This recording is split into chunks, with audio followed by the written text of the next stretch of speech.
So I do keep some of my cars under covers. These are just the cheap Walmart ones. I should have nice ones with microfiber linings and stuff, but I just try to be very careful and try to roll the covers off of them. It's a really nice day to get the competition orange Terminator Cobra out for a little drive. I'm gonna head down to a little car show going on downtown. Um, but here's a little walk around of the car.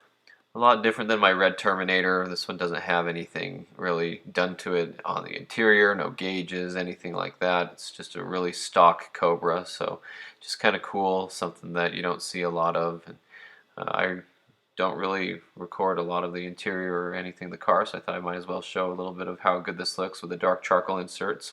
All competition orange and screaming yellow Terminators came with these seats.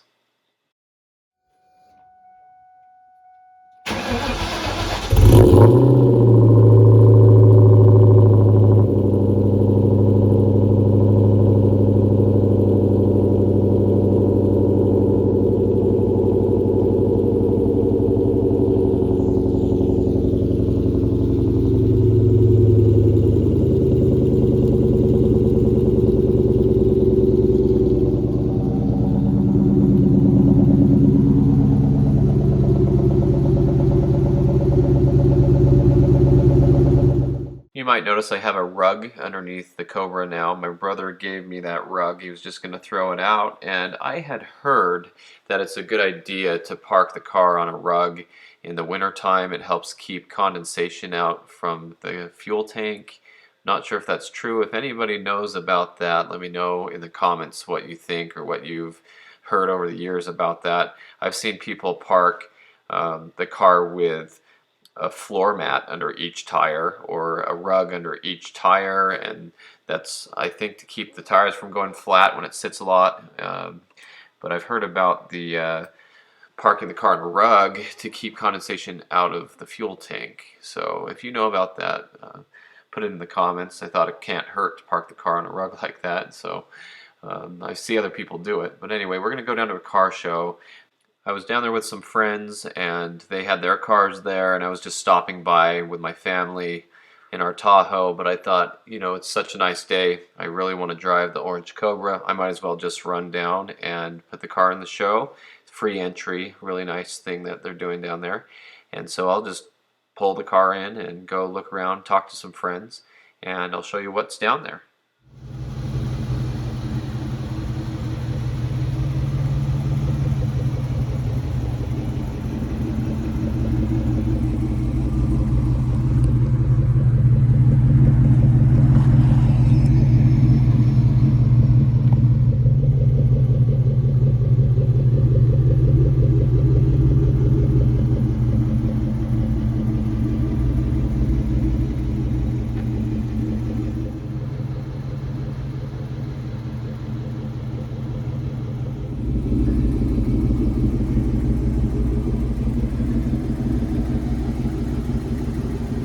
I thought this was a really nice 96, 97 Cobra, SN95 Cobra, and you can tell it's not a 98 because the 98 Mustangs did not have the clock dash on top between the driver and passenger cowls on top there. But anyway, this car, so you can see the clock there on the middle of the dash, this car was just in the parking lot, and sometimes you find nicer cars or cars that are car show worthy in the parking lot. I really like the red in the wheels here. Not sure if they come that way from Ford Racing or not. Love the spoiler on the back. I bought that for my SN95.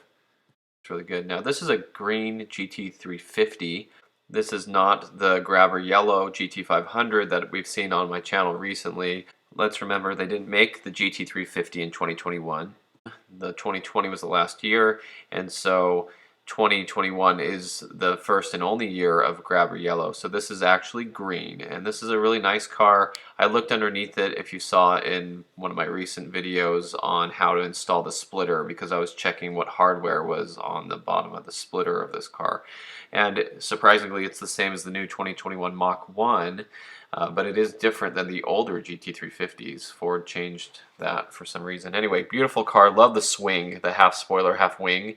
That was an option for the GT350s and the Mach 1s and GT500s. Now, this is my friend's Terminator Cobra. I believe it's a 2.9 Whipple.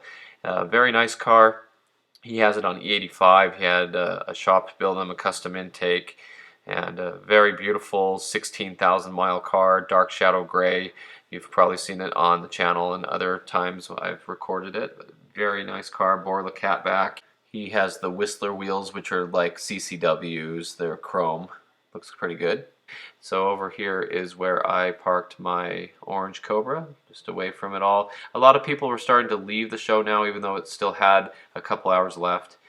This was really interesting to see. I thought this was a car from high school. A kid at school had one exactly like this, a blue 2000 SI that his brother had sold him for $20,000 back then, and the kid wrecked it right in front of my brother and me, showing off right after he flipped us off and told us that Mustangs were stupid. But anyway, these SIs are bringing in pretty good money these days. I've heard some of them in the 40,000 range for super low mile cars. I think this one had 18 to 22,000 miles, and he told me someone offered him 150,000 for it, which I'm not sure if that's really true. But anyway, here's a beautiful RS3 Rouge and a new 2021 Mach 1. This one's a 10-speed automatic car, 10R80. And this is my friend's 6R80 Mustang, Gen 2 Coyote. Beautiful car. Really, really nice car. I mean, a lot of GTs out there like this these days that are, you know, high production cars. There's plenty of them made, but this is a very nice one. You may have seen the Celine on the channel as well. This is a 3-valve and it is supercharged. Very nice car that shows up to all the cars and coffee events. So there's the 3-valve logo on the side. My friend has one of these that's an Extreme that's punched out to the 5-liter. But anyway, interesting looking supercharger on these cars on the 3-valve engine there. I spent some time looking in there to figure out how it's all working. This number 51, so this would be the S197 body style, 05 to 09. This is a pearl white with blue tint in it. It's a 99 Cobra, and it has the polished intake manifold. I really like that. I've seen that on Cobras over the years that had that style naturally aspirated intake manifold. There's the blue pearl showing up in there. Very beautiful car, very nice car to show up to these shows, and I took a picture of the engine plaque just for fun there. This is my friend's Paxton supercharged Fox body. I think it's a 351. This was an ex-police car. It's pretty cool. You can see the tag in there. And then his brother's Mach 1, which you may have seen recently as well on our cruise with the 9904. So his brother with the Fox body there also has a black Mach 1. I like this license plate 55 because it's a 1955 Chevy. Beautiful looking car. And this 2016, I believe, GT350 was another one that I looked underneath to check out the hardware. This guy comes to a lot of the events. He has the painted stripe down the center. And I did look underneath that car just to see if the hardware was different, and it is different. So this is one of the older ones. Has a nice set of wheels there. Big Shelby enthusiast, one of those guys who goes to all the Shelby bashes and has all the Shelby t-shirts and things. He shows up to a lot of these events, so very nice car. And again, the Terminator sitting here in the corner of the parking lot. It got some nice attention for a minute. I did hear somebody say Terminator when I pulled in, so at least there was somebody there at the show who recognized what the car was. So now I'm going to drive home, and on the way you'll see I stop in front of my old school. This is where I went to 6th grade intermediate school. I thought it was pretty cool to be back there with my dream car. So I had to get out and take some pictures and some video.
Man, I really love how this car sounds. It just has such a good deep grunt with those boreless stingers. So anyway, got back and got the Cobra put away. Probably see there's a battery there. The Bullet's got a dead battery, so I'm going to work on that a little bit. Have that coming up soon. But that was a great day. I really enjoyed driving the Cobra. It sounded amazing. I loved driving it around. Getting on the highway with it was nice. Just hearing it go through the gears a little bit. And so I like to keep up on the car. I've heard some guy said he had a Terminator with super, super low miles. And they took the engine apart because it had a problem. And he found that the cam journals had been eating themselves because they didn't have much oil on them over the years, and he would start it up once in a while, and so much oil had drained down that it did damage to the cam journals. That's what he had said. So I'm thinking I'd like to run my cars a little bit more than I do, just to make sure that they're staying oiled in the engines. At least you always hear about the seals drying out and things like that, and it's good to run the cars. So making an extra effort to drive the cars a little bit more. But anyway, thanks for watching. I hope you enjoyed this video, and stay tuned for more Mustang content.